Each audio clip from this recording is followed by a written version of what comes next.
Egunean, 6.000 informazio estimulu baino gehiago jasotzen ditugu.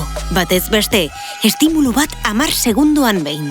Informazio bombardaketa etengabe hori ezin egokiagoa da egiezak zabaldu nahi dituztenentzat, eta mundua ikusteko eta ulertzeko gure modua baldintzatu nahian ari direnentzat. Nazioarteko hainbat erakunderen ustez, desinformazioa eta egiezak mehatxu arriskutsuak dira askatasunarentzat eta demokraziarentzat mundu osoan.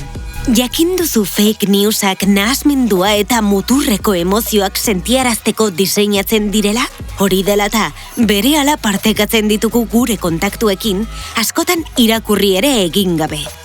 Nahi gabe, transmisio katearen parte bihurtzen gara. Zalantza sortzen digun informazioren bat jasozkero, katea eten eta informazio fidagarria eskaintzen duten espazioetara jo behar dugu.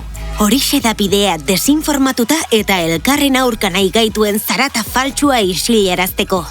EITB, gizarte transformazioan ekinean.